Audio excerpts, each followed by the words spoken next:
Hi guys, welcome back. I'm Jaspreet and I'm in my study today, not my studio. While editing the video, I realized that I don't have an intro, so I had the option of either going without an intro or to just record a quick one right here in the study. Now, one of the reasons I started YouTube, other than of course to share my process, was to get a little bit comfortable in front of the camera. That's why I do at least an intro with my face right at the beginning. I could have skipped that for this week, but I knew if I did it once, I might be tempted to do it again. Anyways, so here I am in my study with the intro. Today we'll be making a tipsy mug. I'm calling it tipsy mug. It's just a fancy name for a tripod or a three-legged mug. Really simple process, and I'm using some fun new tools that Diane very kindly sent over from Wave Shift 3D. I will be linking her Etsy shop in the description so you can find it there. It is again a really simple project but a fun one. I hope you guys enjoy it. Let's get started. Alright, so here's my slab rolled to a 1/4 inch thickness, and I'm going to be first compressing the clay as usual. The flat side of this mud tool rib, yellow mud tool rib, I just go over the clay, compressing it, getting rid of the canvas texture. One side, and we do this on the other side as well. All right, so today we're going to be using this roller that I got from Diane. I will list all her details below. This is a 3D roller and Diane very kindly sent it over to me. And this is the first time I'm using it in clay, so you'll see how that goes. Because this is plastic, I am going to be adding some kind of release agent. I'll be using some cornstarch. I'll be dusting it on my clay. I think after a couple of uses, there won't be a need for it, but in case you need to, just do it. It's just better to have that. So I'm going to add a little bit of cornstarch so that's easy to roll in the clay without the clay sticking onto the roller. All right, now let's do this. So I'm going to be rolling this way because I already have my slab, lined up like that. That's a beautiful texture. It has roses and leaves and some other stuff, so it looks quite cute. Very floral, very me. All right, so I'm going to start rolling from this side. Oh, okay, you don't have to press too hard actually. Oh, that's lovely. Ooh. Oh my God, Diane, I love that. That's a beautiful texture. I'm going to first release the clay from the board. Actually, that was quite easy to roll. For whatever reason, I thought it might stick, but anyways, that's great. Now, to make our, you know, three-legged plant holder, or you can even use it as a mug. Now these are two different sizes. For this I used a template which is about 4 into 12 inches, and this is 5 into 12 inches. That's the only difference. The rest of the process is exactly the same. So I'm gonna take this template which is about 4 into 12, okay, and cut out the template. Now for this, what I'm going to do is for the top and the bottom, I'm going to use a needle tool, and holding on to my template, just cut a straight line up here and a straight line here. Okay, this is recycled clay, so it's nice and soft.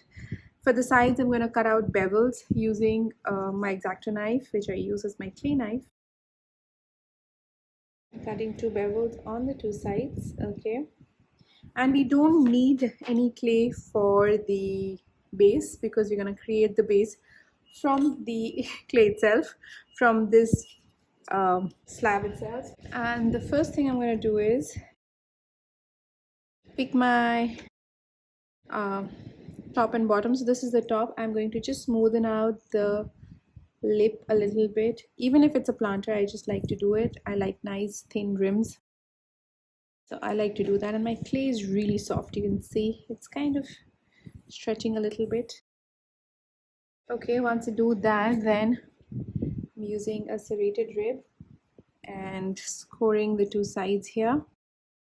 Okay, then I'm going to stand this up and attach the two sides together. Okay, so we attach the two like this. Can you see there is a little bit of an overlap between the two bevels that we've just created there?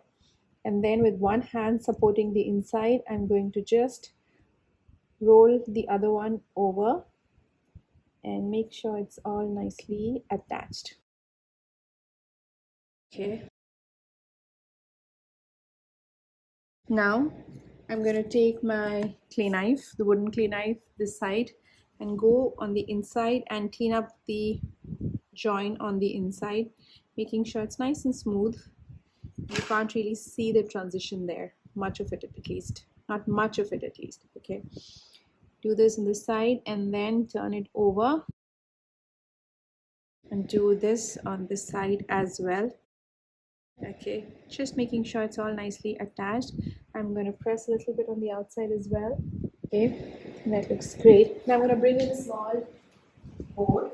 It's easy to move the piece without kind of making a mess. Okay, I'm going to spend some more time on the inside, making sure that both the sides are nicely, merged,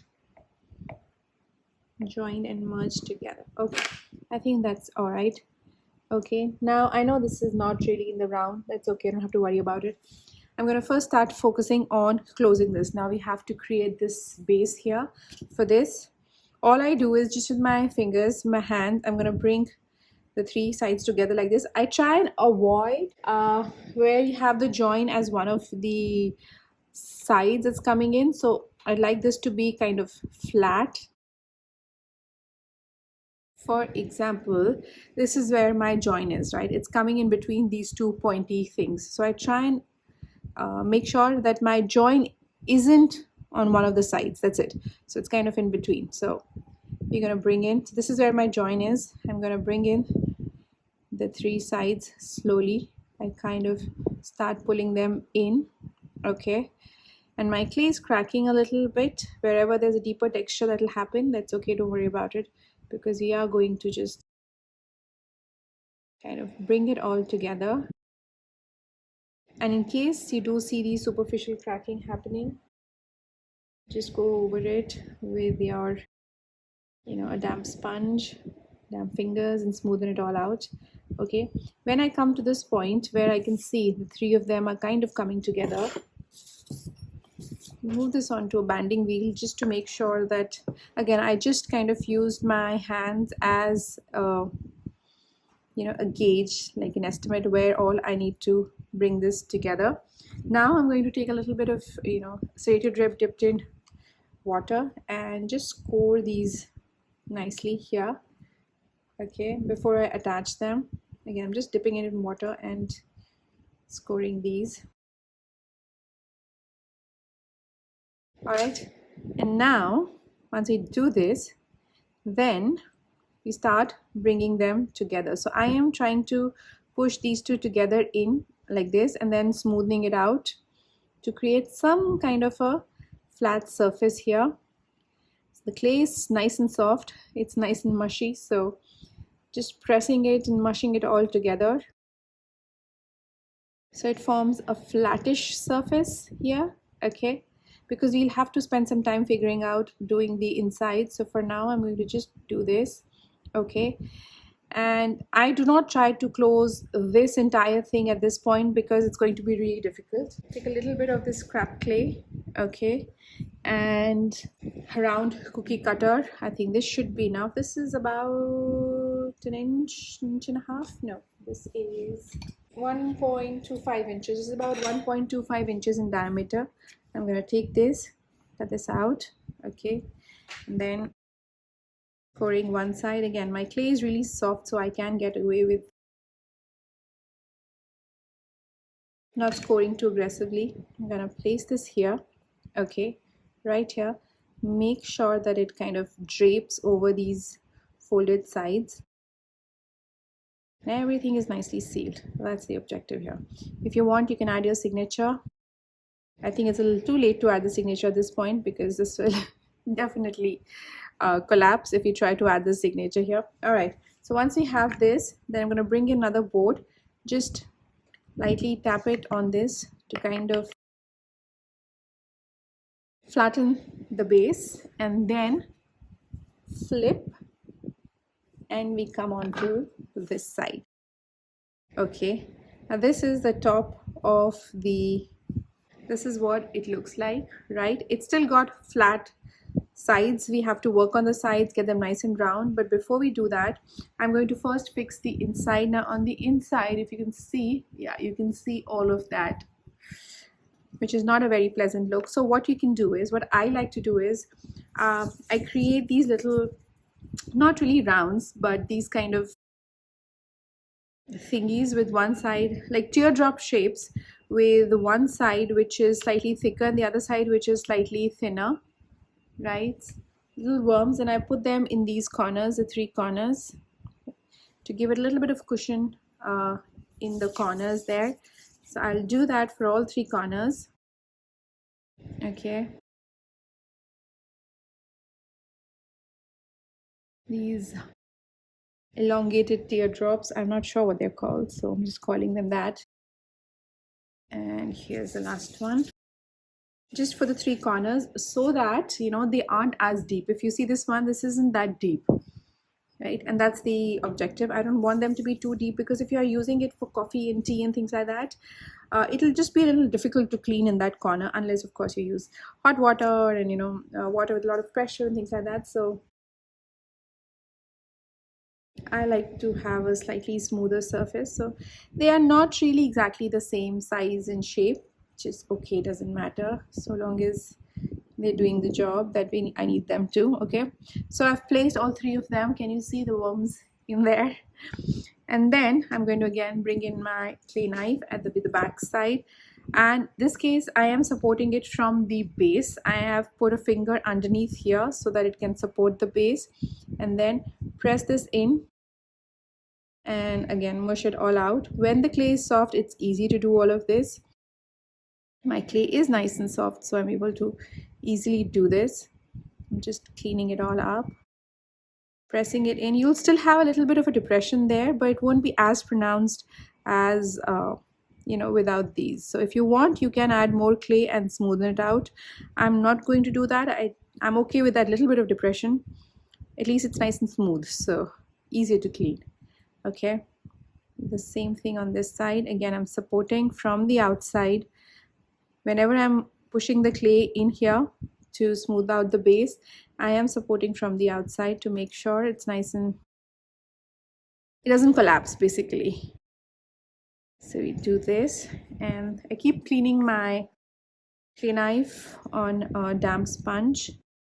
And then we're on to the last one here. Again, I'm supporting from the base and the outside both. So I have this side. So what I do is I support with this finger over here and this on the outside like this, and then I'm mushing the clay, pushing the clay in like this. Okay, so I have a supportive finger here and here, because this is downward pressure and then it goes a little bit out.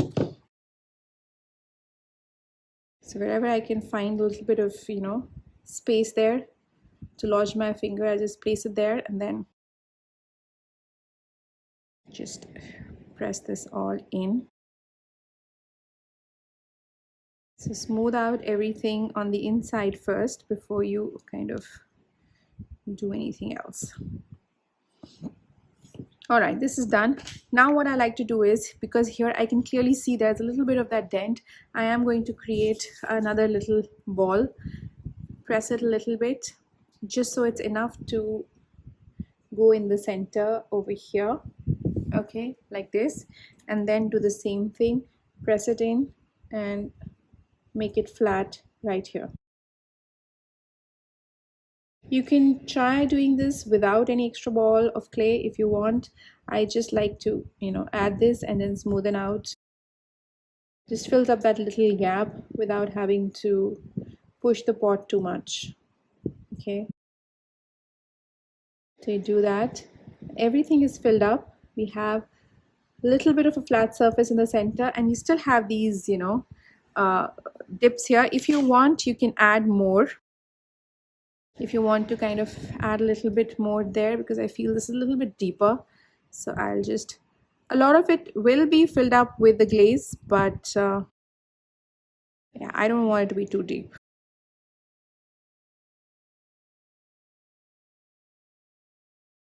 If it was a pot, then I'd probably not bother with it so much. But if it's a mug, then I will add that. Okay, I think this is better. All of them look a little bit more uniform. Now we will clean it up with a damp sponge in a second. But before we do that, what I'm going to do is bring this board here, flip it over, come back here, and make sure that again it's all sealed up. None of the joints are coming apart. Just make sure of that. Okay, clean it all up. Yeah, I think we're good. Now we go back again, flip it over. Okay, right, now let's start cleaning the inside. I'm going to take a damp sponge and go in and just smooth out all the surface. Wherever I added that extra clay, if there are any clay marks, I'm going to just take care of those.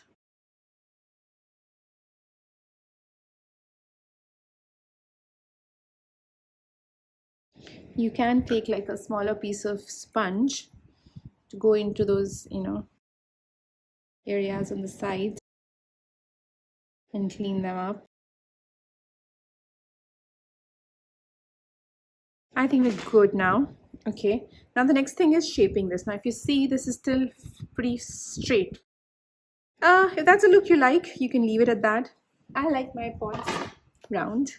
So what I'm going to do is, I have this another clay knife which is slightly bigger than this one. So I use this and the smooth side of this, then kind of start pushing the clay out somewhere here in towards the center. Let me just show you, somewhere here at this point, right? A little bit of push, go around again. I keep cleaning it on a damp sponge, basically to add a little bit of moisture back into it, right? You do this, go around. Okay, another thing I like to do is using the red mud tool rib. Okay, with the smaller side, the round side facing outside, I'm going to go in and start pushing the clay out a little bit. Okay, it's up to you how you like to create your pot. And I'm bringing the rim in. I am going over the rim like this, slight pinching motion, and trying to bring the rim in a little bit towards me, like towards the center. Okay,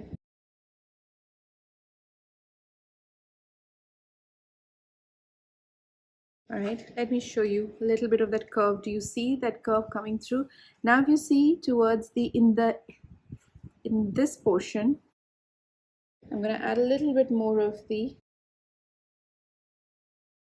belly. So in the leg, the three legs, are just pushing them out a little bit so that there's a little bit of roundness over there as well. Oh, please don't fall. Yeah, you can see my clay is really soft and I'm kind of trying to show you what I'm doing here. Okay, I'm going to just go in one more time with this to kind of round out everything. Couple of circles. Okay, I think that looks good. Now I have another tool. I'm not sure this is going to work. This is another tool which is used as a shaper for the top. Oh, this is so perfect. It'll work. So because I'm going to be using this for the first time, I am going to dust it with a little bit of cornstarch. Though I don't know if that's going to help. Maybe a little bit over here as well. Just using a brush and dusting it on here. I don't want it to stick, so that's why I'm putting it here. Okay, so I place this around the rim. This says 2 into 4 inches. Not sure why, what is that dimension, but it definitely fits. Oh, so it fits a pot which is about which is diameter 2 to 4 is what I'm guessing. I don't know, maybe. Anyway, this fits this pot perfectly. So I'm just going around, lightly pressing, make sure it's nice and round, and then to release it, yeah, you just turn and release. So that's my pot all done. And you can do the same thing with a 4. So this one is made with a rectangle which is 4 into 12 inches. it'll give you something like this. Okay, this is cute. And then if you go with 5 by 12, it'll give you something like this, right? You can see the difference. I think this is 5 by 12, right? So that was our 3-legged pot. Oopsie. I hope you enjoyed this quick little tutorial, and I'll see you next week with another tutorial. Till then, have a great week. Bye.